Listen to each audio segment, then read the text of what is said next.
Europe 1. Vous écoutez Culture Média sur Europe 1 avec votre invité ce matin, Thomas Hill. Oui, je reçois ce matin celui qui, rentrée après rentrée, s'installe de plus en plus comme l'homme fort de France Télé. Bonjour Cyril Ferraud. Salut Thomas, salut à tous. Merci d'être là ce matin, aujourd'hui et désormais chaque jour à 11h50 sur France 2. Cette petite musique va résonner.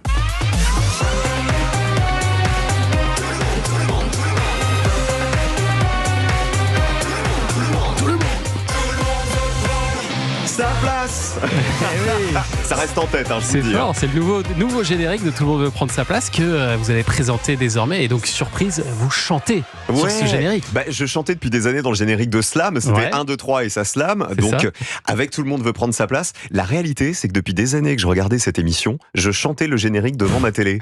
Et donc, quand j'ai eu la chance de la reprendre, j'ai dit non mais il faut qu'on chante. Le générique, les jingles sont chantés aussi. Ouais. Et c'est vrai que ça donne du sourire. Le midi, public va chanter, j'imagine. Le public chante, les candidats chantent, je chante. Enfin voilà, ça va faire entrer un peu de sourire à midi. Est-ce qu'on va aussi découvrir un nouveau décor à midi ? Il y a un nouveau décor, beaucoup plus grand, plus lumineux, avec davantage de public. Il y a une nouvelle place pour le champion ou la championne, puisque là aujourd'hui, qui sera là pendant toute l'émission. Ça j'y tenais vraiment parce que le champion c'est la star de cette émission. Ouais. Voilà, le fauteuil rouge est toujours là, même s'il a été redesigné, et surtout on a rajouté pas mal de questions. C'est-à-dire que dans chaque manche il y aura des questions supplémentaires pour jouer davantage. Et effectivement, le champion pourra observer depuis le plateau tout ce qui se passe pendant l'émission, interagir avec les candidats. C'est chouette parce qu'on va faire intervenir les familles davantage des champions. On va les faire vivre comme un personnage, on va dire, de série encore plus qu'auparavant. Voilà. Alors, on sait comment ça se passe pour les jeux. En général, on les enregistre pas mal à l'avance. Donc, vous avez commencé les enregistrements de ce jeu. Tout le monde veut prendre sa place. Comment vous êtes senti, vous ? Alors, au début, les premiers pas, est-ce qu'il y avait beaucoup de stress, beaucoup d'appréhension, ou au contraire, vous êtes senti tout de suite à l'aise ? Alors, honnêtement, je me suis éclaté au-delà de ce que j'avais imaginé. C'est-à-dire que ce qui me manquait peut-être, c'était une émission dans laquelle on peut avoir plus de place pour les candidats, pour la déconne, pour les échanges avec les candidats. C'est le cas dans Tout le monde veut prendre sa place, puisque la première manche dure une vingtaine de minutes, même si on a rajouté des questions. Et dès la première émission... Il y a beaucoup de chat dans cette première manche. Il y a beaucoup d'échanges. Il y en aura un peu moins qu'avant, honnêtement, comme on a rajouté des questions. Mais il y aura encore beaucoup d'échanges. Moi, j'adore les gens. Donc, tous les jours, avoir des gens qui me racontent leurs anecdotes, leurs collections improbables, leurs passions insolites. J'adore ça. Et dès la première émission, franchement, il y avait le stress, évidemment, de la première. Normal. Mais je me suis dit, tu as fait le bon choix. C'est ça que vous vouliez faire vraiment. Vous le regardiez, vous le disiez, ce jeu avant de le présenter, parce que vous en êtes le 4e animateur finalement, après Nagui, Laurence Boccolini, Jarry. D'ailleurs, lequel vous a le plus inspiré finalement pour la présentation ? C'est difficile comme question. Je pense que en termes de façon d'animer, je suis plus proche de Nagui, je pense. Maintenant, je trouve que Jarry a fait un boulot extraordinaire. Il a popularisé encore davantage l'émission.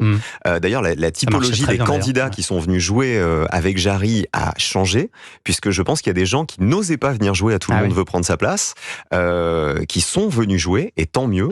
Et on va continuer sur cette lancée. Vraiment. Est-ce que après la décision de Jarry d'arrêter d'animer Tout le monde veut prendre sa place, vous vous êtes dit tout de suite, cette fois-ci, c'est peut-être pour moi ?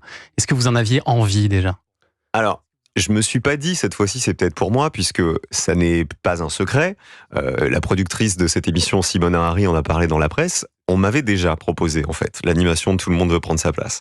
L'année d'avant. Il y a quelques années. Je vais rester pas forcément l'année d'avant, mais en tout cas on me l'avait déjà proposé. On vous en avait parlé. Ouais, mais pour moi c'était pas le bon moment. Ok. J'avais dit non parce que déjà à l'époque il était question d'arrêter tout ce que je faisais sur France 3. Et je n'étais pas prêt à ça. Et d'ailleurs, vous remarquez que j'ai la chance de pouvoir continuer tous les jours Duel en famille, que je présentais avant cela, mais qui continue pour la 3e saison. En revanche, c'est sûr qu'il fallait faire un choix. Et donc, ça a été un choix compliqué, j'imagine, pour vous, Cyril Ferraud, parce que forcément, présenter 3 jeux quotidiens, ça aurait été un petit peu compliqué quand même pour vous. Et vous avez choisi d'arrêter de présenter Slam. C'est le jeu qui vous a fait connaître, Slam, que vous avez animé pendant 15 ans sur France 3. L'émission d'adieu, d'ailleurs, a été diffusée hier. J'imagine qu'il y a eu quelques larmichettes en coulisses. Il y a eu quelques larmichettes en coulisses, beaucoup moins sur le plateau, parce que je voulais qu'elle soit soit festive et qu'elle soit souriante. Ouais. Mais ça a été j'ai pris 48 heures pour réfléchir quand on m'a fait la proposition de reprendre Tout le monde veut prendre sa place, parce que je savais qu'il fallait faire un choix. Quelque chose, Voilà. Et certains ont pu s'étonner d'ailleurs que vous arrêtiez Slam plutôt que Duel en famille, qui est un jeu plus récent. Est-ce que c'est parce que dans le cas de Duel en famille, vous en êtes le créateur et le producteur? Alors non, pas que.